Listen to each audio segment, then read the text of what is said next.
ছবি জঙ্গনে প্রতিদিনই যুক্ত হচ্ছে নতুন চমক। কোথাও তারকার ব্যক্তি জীবনের অজানা গল্প, কোথাও নতুন সিনেমার ঘোষণা, আবার কোথাও বক্স অফিসের নতুন রেকর্ড কিংবা নতুন গানের মুগ্ধতা।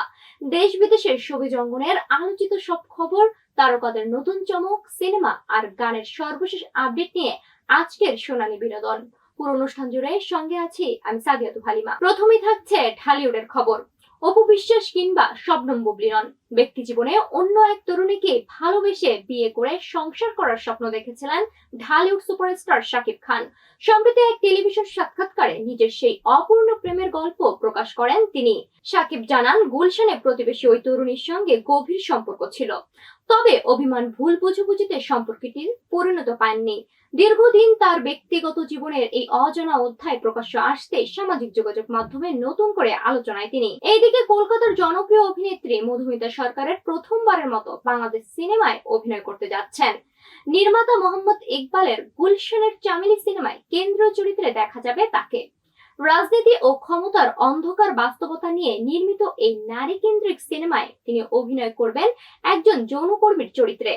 আগামী 1 আগস্ট মহরত হওয়ার কথা রয়েছে। ছবিটির মুক্তির পরিকল্পনা আগামী বছরের ঈদে। এবার চলুন বলিউডে। 2014 সালে বাংলাদেশের সুন্দরবনে roar tigers of the Sundarban সিনেমায় শুটিং এর সময় সহ অভিনেতার সঙ্গে হওয়া মারামারির ঘটনা আবারও স্মরণ করেছেন বলিউড অভিনেত্রী নোরা ফাতেহি।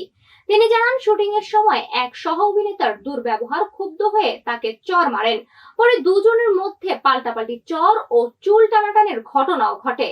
যদিও সেই সহ অভিনেতার নাম এখনো প্রকাশ করেননি নোরা। এদিকে 90 দশকের জনপ্রিয় গোবিন্দ ও করিশ্মা কাপুরের জুটি কেন ভেঙে গেল সেই রহস্য নিয়ে মুখ খোলাচ্ছেন অভিনেত্রী শাগুফতা আলী। তার দাবি, সময়ের সঙ্গে সঙ্গে একসঙ্গে কাজের আগ্রহ কমে যাওয়া, কারিশ্মার অতিরিক্ত উচ্চাকাঙ্ক্ষা এবং দর্শকদের একঘেয়েমি ছিল জুটি ভাঙার অন্যতম কারণ। পাশাপাশি গোবিন্দ কারিশ্মার প্রেমের গুঞ্জনের কথাও উল্লেখ করেন তিনি। এবার দক্ষিণী সিনেমার খবর। থালাপতি বিজয়ের বিদায়ী সিনেমা জন নায়াগন মুক্তির মাত্র 2 দিনেই বিশ্বব্যাপী 112 কোটি 50 লাখ রুপি আয় করে 100 কোটির ক্লাবে জায়গা করে নিয়েছে।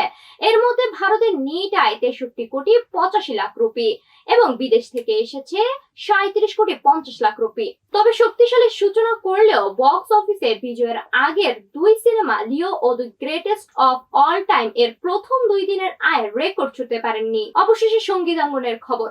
প্রেম, অপেক্ষা আর বিরহের অনুভূতি নিয়ে কোক স্টুডিও বাংলার নতুন গান পাতার বাঁশরি প্রকাশ পেয়েছে। গানটির কথা ও সুর করেছে নিশান, কণ্ঠ দিয়েছে নিশান ও সুনিধি নায়ক। নারায়ণগঞ্জের ঐতিহাসিক সোনারগাঁয়ে ধারণ করা মিউজিক ভিডিওটি ইতিমধ্যেই দর্শকদের প্রশংসা কুড়াচ্ছে। এই ছিল আজকের সোনালী বিনোদন। দেশ বিদেশের ছবি জঙ্গনের সর্বশেষ খবর সবার আগে জানতে চোখ রাখুন সোনালী নিউজে। আবার দেখা হবে পরবর্তী আয়োজনে।